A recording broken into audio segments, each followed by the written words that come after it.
Hello dear students, आप लोगों का इस नए वीडियो में स्वागत है। जैसा कि हम सभी को पता है कि गुजरात बोर्ड ने 12th बोर्ड के एग्ज़ाम जो है वो कैंसिल कर दिया है। कैंसिल करने का मतलब ये हुआ कि उन्होंने 12th के जितने भी बच्चे थे उन सभी बच्चों का मास प्रमोशन करके उनको नेक्स्ट क्लास में प्रमोट कर दिया है। मतलब वो अपनी आगे की पढ़ाई स्टार्ट कर सकते हैं अब से। लेकिन यहाँ पे जब हम बात करते हैं कि सभी बच्चों को प्रमोट कर दिया है, तो यहाँ पे उन्होंने टर्म एंड कंडीशन लगा दिया है।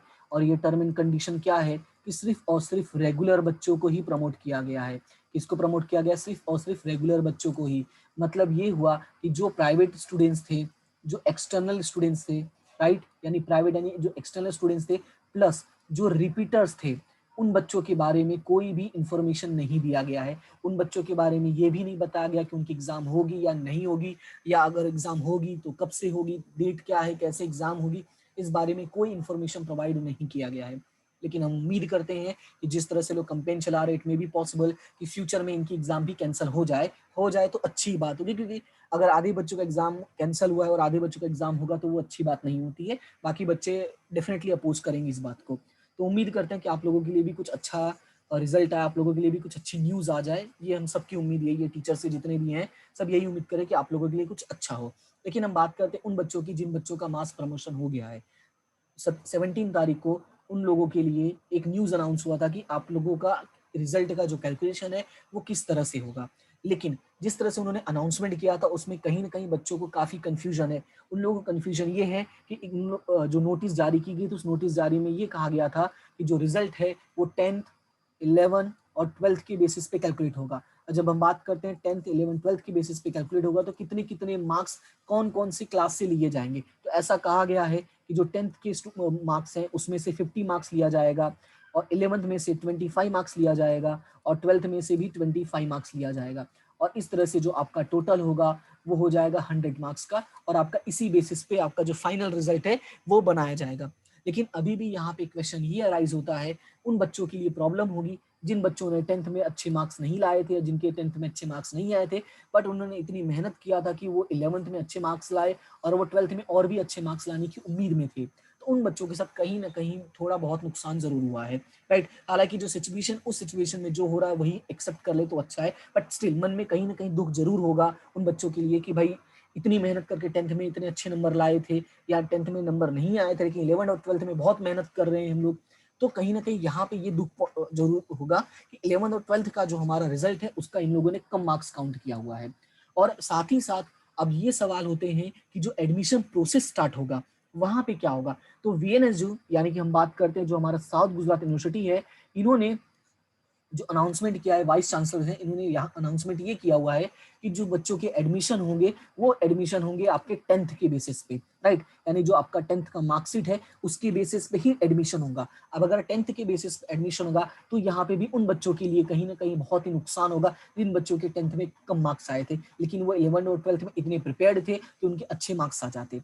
तो कुछ अच्छा भी हुआ है, कुछ बुरा भी हुआ है, लेकिन जो हुआ है हमें उसको एक्सेप्ट ही करना पड़ेगा, इसके अलावा और कोई ऑप्शन नहीं है। हाँ, अगर आप ये चाहो बोलो कि भाई 11 12th के ही बेसिस पे रिजल्ट बना के दे तो वो भी हो सकता है, लेकिन प्रॉब्लम ये है कि 11th की भी तो एग्जाम नहीं हुई थी। 11th की जो फाइनल एग्जाम है वो भी नहीं हो पाई थी कि उसी टाइम पे तो कोरोना आ गया था, और 12th में की एग्जाम तो आपको पता ही है कि नहीं नहीं हुई है। तो कहीं ना कहीं गवर्नमेंट भी असमंजस में है कि भाई वो करे तो क्या करे, और इसी वजह से उन्होंने ये रास्ता निकाला है कि आपको इस तरह से मार्क्स प्रमोशन दिया जाए और इस तरह से आपके मार्क्स के कैलकुलेशन होंगे। लेकिन अभी भी डाउट ये है कि इनका मार्क्स का कैलकुलेशन कैसे होगा, तो वो मैं आपको समझा देता हूँ कि उन्होंने कैसे मार्क्स के कैलकुलेशन के लिए बताया है। तो उन्होंने जो इन्फॉर्मेशन जारी किया, जो जिस तरह से उन्होंने बताया है और उसमें ये समझाया कि कौन से बेसिस पे होगा और किस तरह से कैलकुलेशन होगा, तो वो मैं आपको यहाँ पे कुछ समझा देता हूँ। अगर हम बात करते हैं 10th की, सबसे पहले हम किसकी बात करते हैं, जो हमारा 10th क्लास है।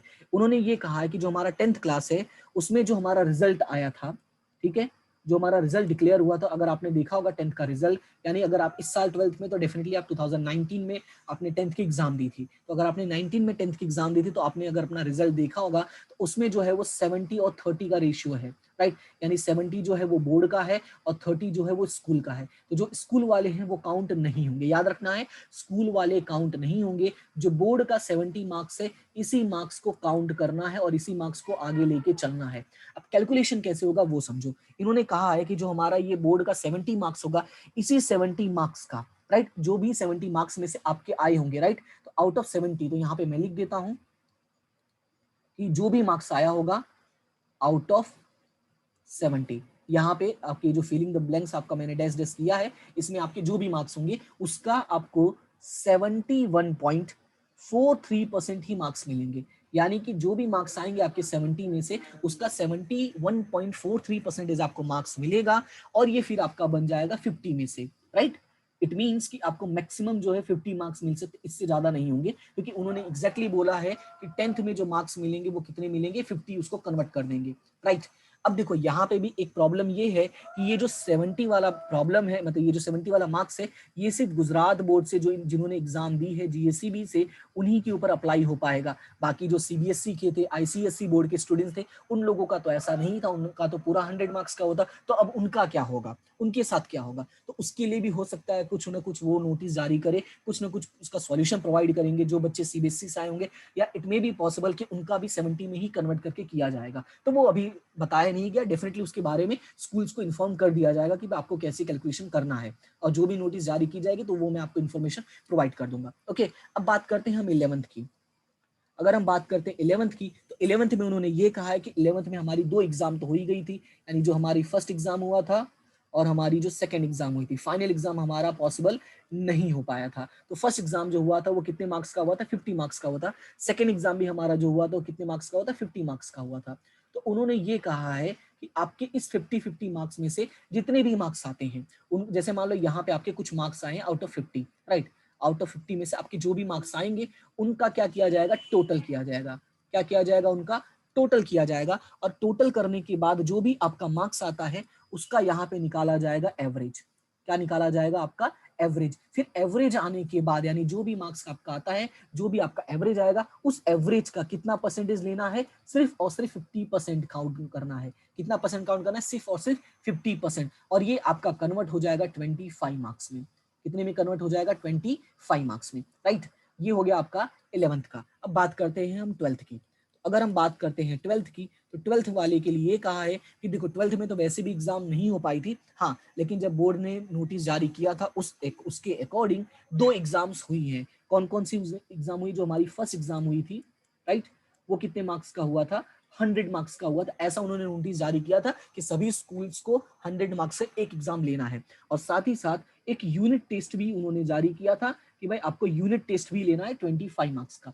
लेकिन अभी क्वेश्चन ये है कि चलो 100 मार्क्स का तो लगभग हुआ ही होगा, लेकिन यूनिट टेस्ट जो है ये कहीं ना कहीं इसमें क्वेश्चन अराइज होता है कि कुछ स्कूल्स ने 2 से 3 यूनिट टेस्ट लिया है, कुछ स्कूल्स ने 1 यूनिट टेस्ट लिया, लेकिन उसमें भी कुछ ही सब्जेक्ट्स का लिया हुआ है। तो देखो अगर कुछ सब्जेक्ट्स का लिया, जैसे मान लो अकाउंट सेट का ले लिया था, तो वो लोग बाकी सब्जेक्ट्स का अपने अकॉर्डिंग मार्क्स दे देंगे। वो जानते हैं बच्चे का कैपेबिलिटी क्या है और प्रीवियस रिकॉर्ड उनके पास होगा, तो वो उसके अकॉर्डिंग इंटरनल असेसमेंट के टाइप पे वो मार्क्स दे देंगे आपको, तो उसका आपको टेंशन लेने की जरूरत नहीं है। हाँ, लेकिन जिनकी एक से ज्यादा यूनिट टेस्ट हुआ है, फॉर एग्जाम्पल अगर मान लेते हैं कि आपका 3 यूनिट टेस्ट हुआ था, राइट, जैसे जहां मैं पढ़ा रहा था वहां पे हमने 3 यूनिट टेस्ट दिया था, तो जिन बच्चों के 3 यूनिट टेस्ट हुए हैं, जिन स्कूलों में 3 यूनिट टेस्ट हुए हैं, अगर मान लेते हैं आपके मार्क्स आते हैं 22, 23 और 24, कुछ इस तरह से मार्क्स आते हैं आउट ऑफ 25, राइट, तो वो क्या करेंगे, आपका इसमें से जो सबसे हाईएस्ट है, अगर ध्यान दो कि इसमें सबसे हाईएस्ट कौन सा, 24 मार्क्स है, तो यहाँ पे 24 मार्क्स काउंट होगा, ना कि 22 और 23, राइट। ये इस तरह से आपका अरेंजमेंट किया जाएगा। सो कोई आपको टेंशन लेने की जरूरत नहीं है, हाईएस्ट मार्क्स ही काउंट होगा,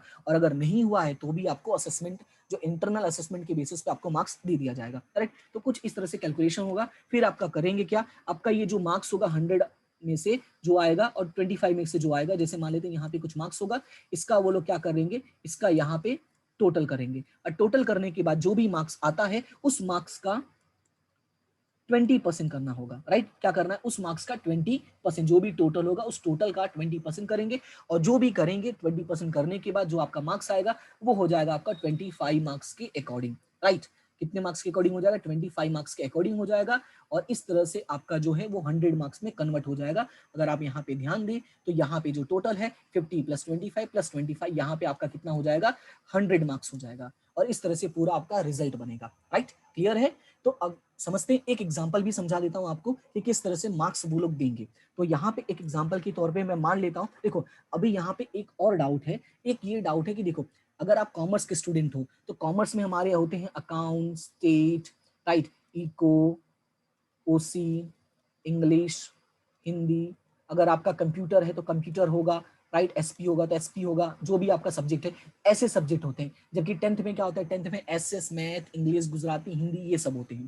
तो अब ये सब्जेक्ट का कैसे कंपैरिजन होगा, तो इस बारे में भी कोई इंफॉर्मेशन उन्होंने अभी तक नहीं दिया गया है। हाँ, लेकिन एक अंदाजा लगाया जा रहा है, वो एवरेज काउंट करके चलेंगे।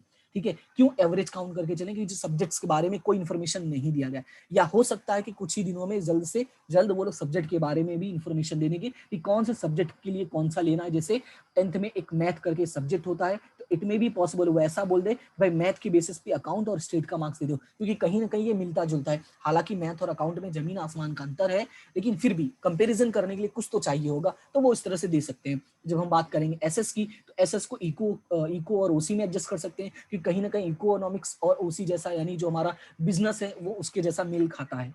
इट में भी पॉसिबल कुछ ऐसा अरेंजमेंट करेंगे, बट अभी तक कुछ भी कहा नहीं है, तो ये ऑफिशियल नहीं है, ये मैं अपने मन से बता रहा हूँ। या यूं कहो कि जो भी बातें हो रही हैं मार्केट में, मतलब कहते हैं ना कि जो टीचर्स के बीच में, स्कूल्स के बीच में बातें हो रही हैं, उनके बेसिस में मैंने आपको ये बताया। अब एक एग्जाम्पल के तौर पर देख लेते कि कैलकुलेशन जो है वो किस तरह से वो करके हमें मार्क्स देंगे। तो यहाँ पे मैं एक सब्जेक्ट लेके चलता हूं, जैसे कि मान लेते हैं हमारा जो 10th में इंग्लिश है, वो सब्जेक्ट उन्होंने काउंट किया हुआ है, राइट, इंग्लिश का मार्क्स वो काउंट करके चल रहे हैं। तो अब इंग्लिश का मार्क्स अगर काउंट करके चल रहे हैं तो किस तरह से देंगे, तो आपको पता है कि अगर हम बात करते हैं 10th की, ठीक है, अगर हम बात करते हैं तो 10th की, तो 10th में हाईएस्ट जो हो सकते हैं वो कितने हो सकते हैं, इंग्लिश में 70 मार्क्स हो सकते हैं।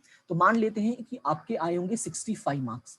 आपके कितने मार्क्स आए होंगे, 65 मार्क्स, बहुत पढ़ने अच्छे, वो पढ़ने में आपके आगे होंगे 65 मार्क्स। तो अब इसका क्या करना है, तो मैंने ये कहा कि जो भी आपके मार्क्स आते हैं उसका 71.43% करना है। क्या करना है, जो भी आपके मार्क्स आते हैं उसका 71.43% करना है, राइट। तो अगर आप इसका 71.43% करते हैं तो ये आएगा 46.42। कितना आएगा, 46.42।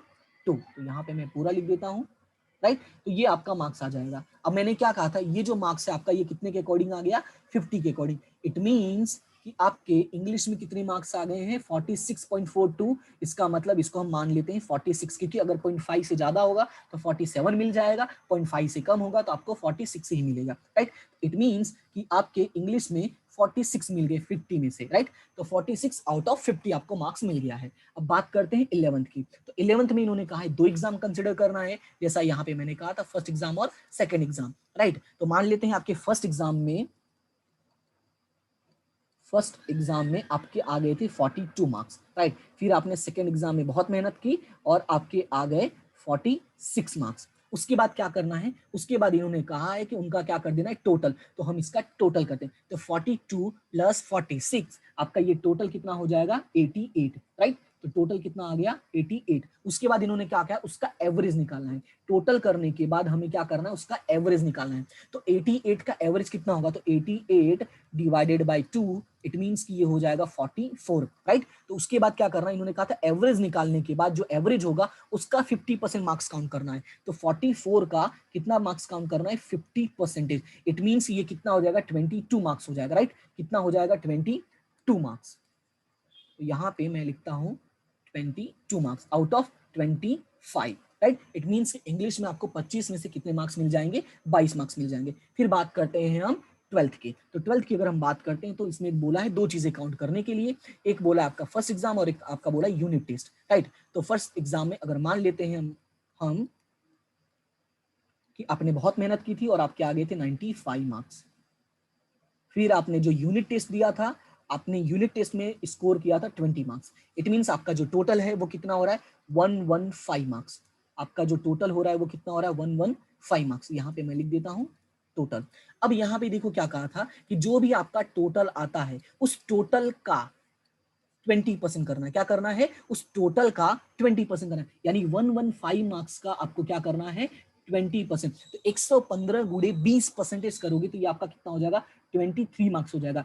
इट मींस कि आपकी इंग्लिश में 12th में कितने आ जाएंगे, 23 आउट ऑफ 25, राइट। तो इस तरह से आपका सब्जेक्ट वाइज टोटल मिल जाएगा। फिर यहाँ पे वो क्या करेंगे कि इन तीनों सब्जेक्ट का टोटल करेंगे, आई मीन इन तीनों क्लास का 46, 22 प्लस 23। अगर इन तीनों का टोटल करते हैं तो यहाँ पे कितना होगा, यहाँ पे हो जाएगा 91 आउट ऑफ 100, इट मीन्स आपके इंग्लिश में कितने मार्क्स बन जाएंगे, 91 आउट ऑफ 100 मार्क्स बन जाएंगे। बात समझ में आए? इस तरह से कुछ आपको मार्क्स का जो डिस्ट्रीब्यूशन होगा वो किया जाएगा। और साथ ही साथ जो गवर्नमेंट ने अनाउंसमेंट किया है कि आपका रिजल्ट जो है वो आपको जुलाई के सेकेंड वीक तक वो अनाउंस कर देंगे, राइट।